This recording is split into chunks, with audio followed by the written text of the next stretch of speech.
What business are you in? Massage therapy, good. Health, theaters, real estate, training. Okay, all incorrect, all inaccurate. There's nobody here in any of those businesses. Those are your products. Those are your services. Everyone who does anything in business is in the marketing business. If you change that one thing about your philosophy of business, and you realize that you are in the marketing business offering X product or service, your income will double immediately. Yes or yes?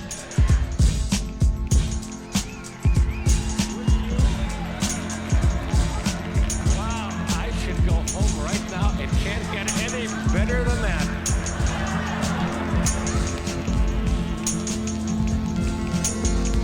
Wow, I haven't heard anything like that before. I know it's not for me because I'm the only person in Canada wearing white shoes. It's gotta be for another reason. I want to let you know before I begin, somebody once said, before I begin, I have to tell you something important. That's not what I'm going to say, because what I'm going to say will be important. I want to let you know about a kindergarten teacher who gave her kids a drawing lesson. And she said, here's crayons for all of you. Here's a blank white piece of paper for all of you. Draw anything you want. And all the kids started drawing anything they wanted. But the teacher noticed that one little girl was on all fours on the floor. She had her paper spread out. She had all the crayons out. She was using all the crayons. She was using all the colors. She was making a very intensive drawing. And the teacher saw it and walked to the little girl and says, that's pretty. What are you drawing? And she said, I'm drawing a picture of God. The teacher says, nobody knows what God looks like. And the little girl says, they will when I'm finished. So I tell you that, first I have some very important people who are going to pass the important pieces of paper forward right now. I said they were told they're called runners, and here's Roxanne running.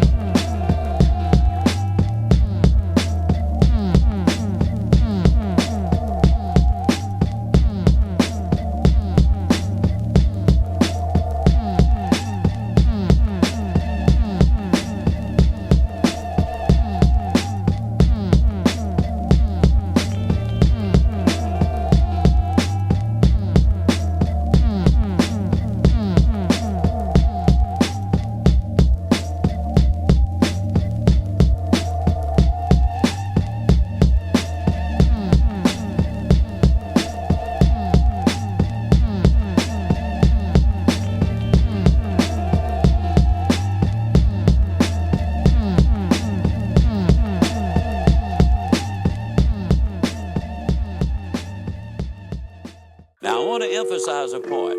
I believe with all my heart, my philosophy has been for a long time, that you can have everything in life you want if you will just help enough other people get what they want. And when I talk about the Smile and Compliment Club, I mean simply that if you will look at people and smile, and if you will compliment them on some specific observable behavior, now that is the key there, then they're going to feel better. And you know, the interesting thing is when they feel better, they'll grin all over, and in most cases they will just thank you profusely. They'll feel better, but you know what? You're going to feel even better than they will. Now, remember a moment ago I said you can have everything in life you want if you'll just have other people get what they want. You need to take that and apply it, not as a, but as a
to worry. This program will begin to move you from a place of pain, paralysis, and depression to one of power, energy, and excitement, despite the fear. I've often been asked to explain why we have so many fears. I don't really know the answer to that. I know that some fear is instinctual and healthy and keeps us alert to trouble. The rest, the part that keeps us from moving forward, is inappropriate and destructive, and perhaps can be blamed on our conditioning.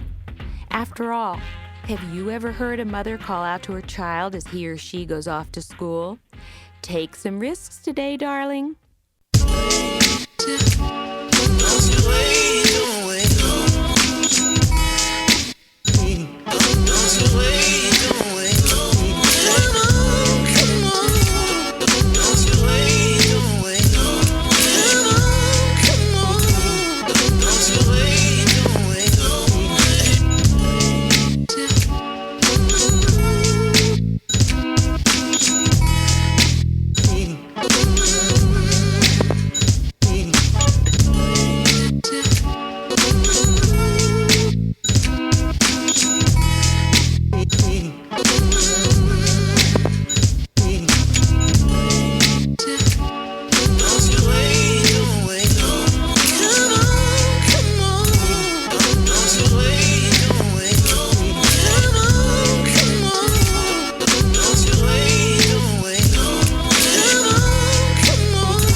I'm going to break even. After 14 years of life, I went back to break even, the same as what I did coming to Canada second time round. And one learns, resolve that life is a mystery that just needs unfolding, and sometimes it works against me, sometimes it doesn't work against me. It's just part of the scene between 0 and 85 years old. Excellent, thank you. Thank you. What was the question again? So, biggest financial disaster, how'd you turn around, what'd you learn? Yeah, as a broker, there's so many, but no question, early on in my career, I would lose money, but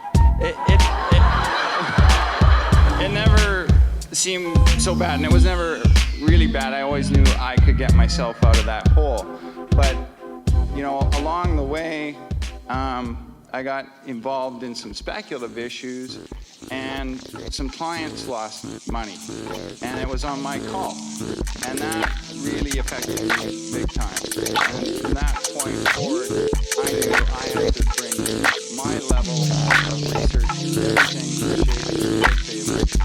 Sometimes you're going to find that, but it's really going to be because I was my forward.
challenge is to keep bringing yourself back to the path of the higher self.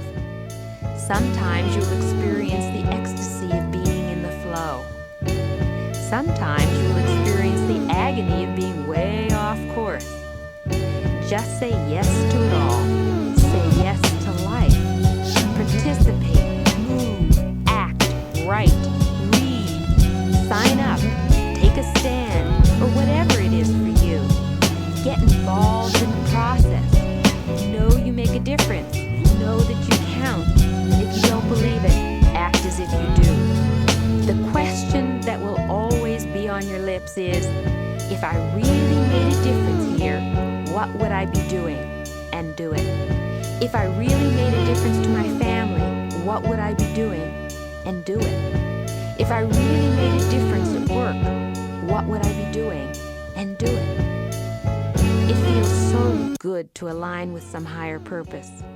To become involved is to reduce our fear. We become bigger.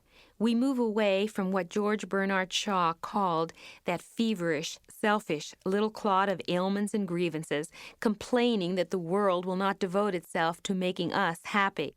We move into true adult status, where we have much to give to this world. So commit. Commit to pushing through the fear and becoming more than you are at the present moment. The you that could be is absolutely colossal. You don't need to change what you're doing. Simply commit to learning how to bring to whatever you do in life the loving and powerful energy of your higher self. Whether you are a bank teller, housewife, corporate executive, student, street cleaner, teacher, film producer, salesman, lawyer, whatever, it's yours to give. As you live this way, moment by moment, day by day, in perfect time, you will find yourself moving closer and closer to that home within. Whatever it takes to get you there, feel the fear and do it anyway.